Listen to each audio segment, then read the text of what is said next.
Maghahatid ako ng adobo sa kaibigan ng asawa ko. Kasi gustong gusto niya ito eh. Ito yung simbahan namin dito sa Bossersdorp. Catholic yan.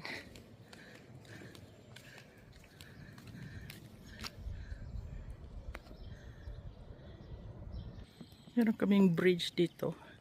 Dito kami dadaan. Dito din dadaan ang mga estudyante na pupunta ng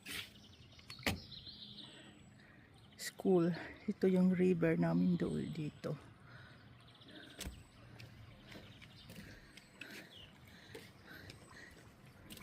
Ngayon wala masyadong tubig.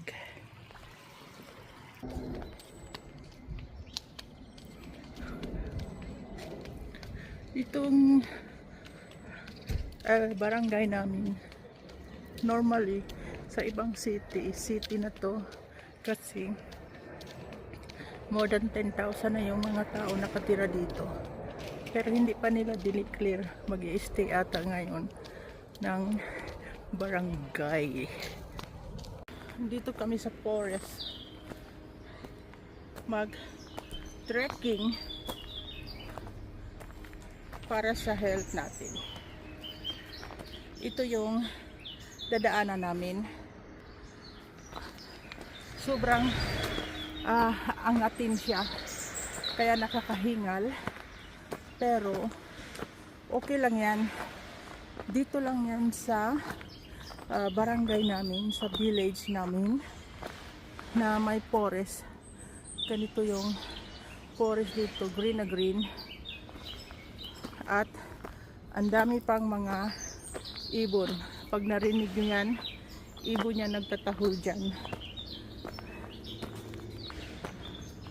Ang sarap pa ngayon maglakad kasi maaga pa, mga 8:30 pa lang ng umaga, kaya presko pa.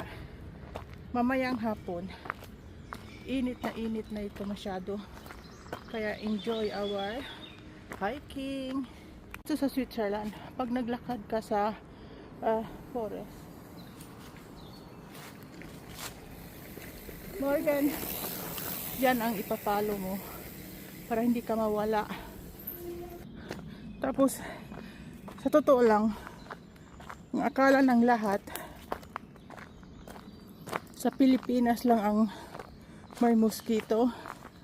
Ang dami ding mosquito dito, lalo pa dito sa forest. Grabe, pag ikaw matangay, tangayin ka rin ng lamok dito. Ito yung parang pako siya, pero hindi ko alam kung pako ba talaga, pero ang amoy niya guys ay pako. Takot lang ako magkuha dahil hindi ko alam kung talagang pako siya, pero masarap siya tingnan. Ang sarap gawin ng salad yan. Sana kung magulay yan, matagal ko na yan kinuha, pero hindi ko alam. Pero sa Norway nakikita ko ginugulay nila ito. Kahit saan na lang kami sumusuot dahil sirado yung nagtatrabaho pala doon. Yan ang corn. At ito ang beetroot na parang radish o ano yan. Pero healthy yan kung kakainin. Ito yung dadaanan namin oh. Okay lang yan. Basta makakalakad lang tayo. Hiking is life and nice houses. Ay, I'm so happy. Ito yung outfit ko guys. Mainit pag nakita nyo yung araw na yan. Ang init-init. Hindi ang daanan. Nag-shortcut kami. Kasi nagtatrabaho pala doon guys. Oh.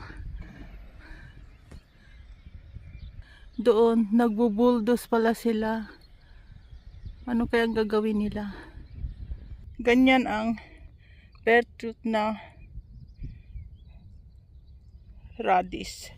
Ganito pala ang itsura niya. Hindi ko rin alam. Hanggang first time ko nakakita. Punta tayo sa airport kasi meron tayong mammography today. So napaaga ako. Nauna yung isang train dyan. Hintayin natin yung train natin papuntang airport. By train papuntang airport guys is ano lang, mga 4-5 minutes. Ito yung paligid ng train station namin dito. May construction, ang laki ng construction nila dito. Dito na ako sa airport. Ang dali lang. Ito yung escalator dito. Papunta tayo ng circle. Ang daming tao. Ganito ang airport dito sa loob. Meron pa sa baba. Doon ako galing sa baba. May mga food court dyan. Dito na ako. Kung saan yung mga bus station guys. Ayan yung mga bus station dyan. Dito. Mag-aalauna na ng hapon dito. Tapos dyan tayo sa circle. Dahil dyan tayo magpa-check up. Nandito na ako sa loob ng circle. Ang ganda dito sa loob. Kasi tingnan nyo yan, restaurant na yan. Parang may cherry blossom.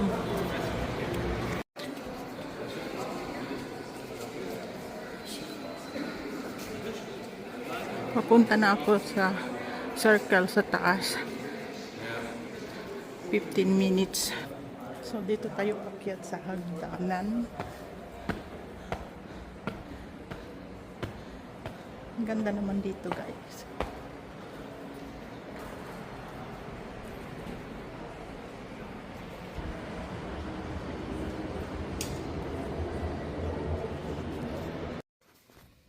Tapos na ako mag-mammography.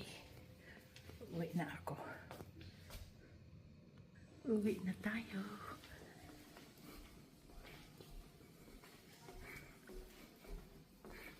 Ang dali lang proseso nila guys. Hindi nga ako nakaabot ng 30 minutes.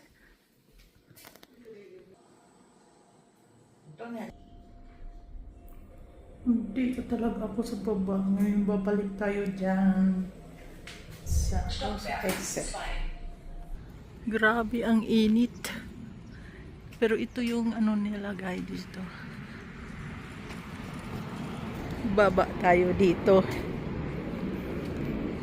Dito pa rin ito sa circle. Kung nakita nyo yan, grabe ang init.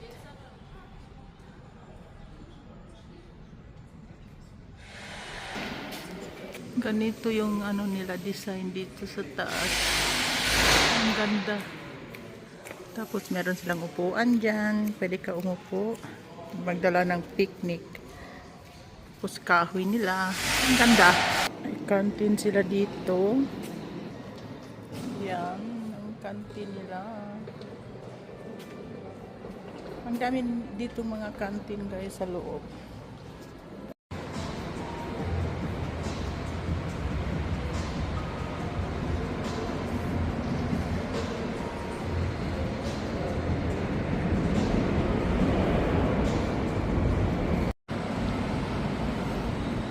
So, nandito na ako sa labas. Papunta na ako sa loob ng airport. Tapos, meron silang tram dito, station. Tram yan guys, hindi yan train.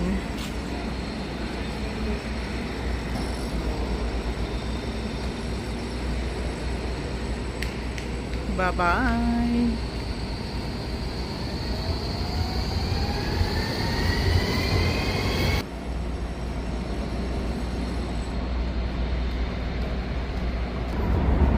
Balik na tayo. Dito tayo dadaan.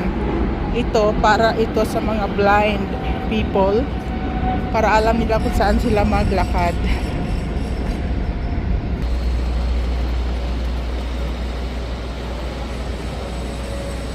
Doon ako galing.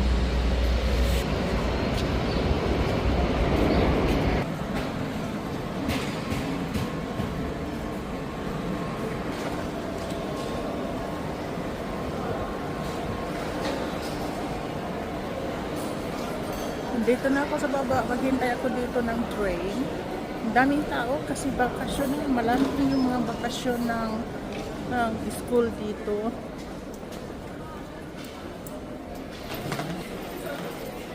So, magtingin-tingin muna tayo sandali.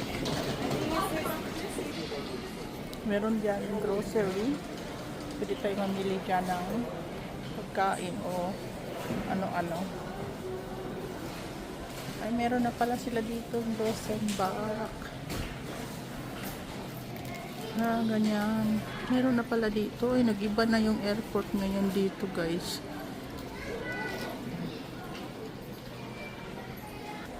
Tapos meron din silang ano dito, Starbucks. Yan, meron din Starbucks. Ang ganda naman ng design nila.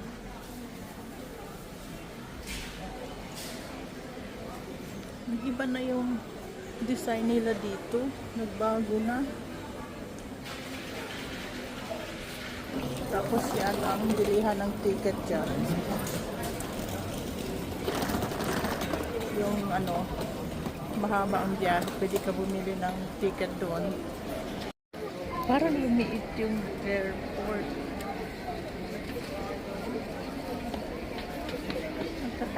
Parang lumiit siya, guys. Ang daming tao ngayon kasi bakasyon na eh. Tingnan nyo yan, taong dami talaga. Pauwi na ako, guys. Tapos na yung mamumapit. Naghintay ako ng train ko dito. Dito na yung train ko.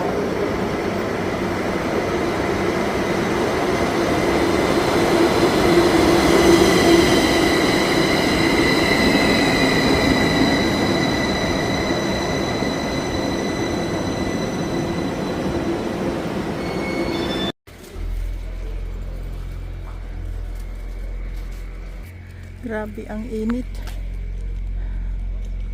Pauwi na tayo. Nandito na ako sa Bassersdorf. Uwi na tayo, guys.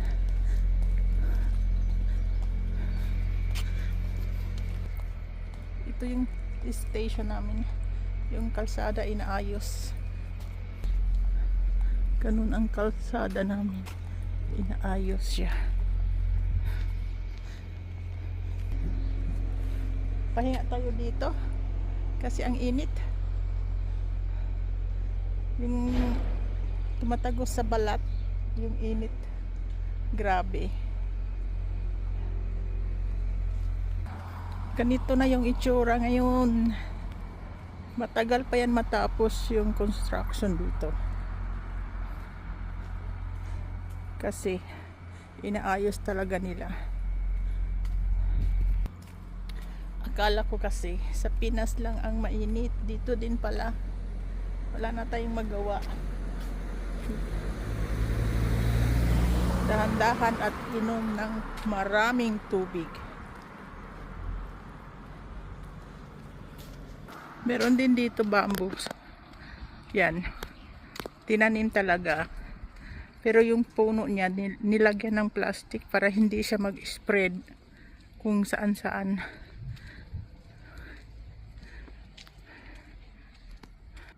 Diyan yung grocery namin, yung maraming kulay na building na yan. Diyan na kami mag-grocery. So, andito na kami sa malapit sa bahay namin. Itong kalsada na to, hindi ito pwede daanan ng mga sasakyan. Bawal. Kaya ang ganda ng lugar namin dahil ay tahimik. Itong bulaklak ay lavender yan. Nakakasurvive yan sa init. Hindi masyado yan kailangan ng tubig. Ako, guys, kanina lang pumunta ako ng airport. Ang init ng panahon. Ngayon, ganito na siya guys. Ang lakas ng ulan. Buti naman, umulan din. Kasi, tuyo na talaga yung mga grass ko. Kasi hindi nga kami pwede magbisbis ng grass. Kasi meron daw Japanese bug. Kaya ayun, hindi na ako at least nakainom sila ng tubig guys. Yung grapes ko, yung mga berries ko, at yung mga halaman ko. Thank you Lord, kasi umulan din. Pero unexpected talaga yung ulan ngayon. Hindi talaga namin inasahan na umulan pala.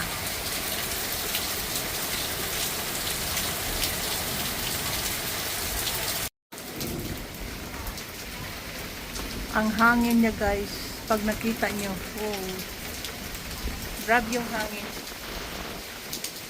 My God. Tapos yung kulog. Kumukulog talaga.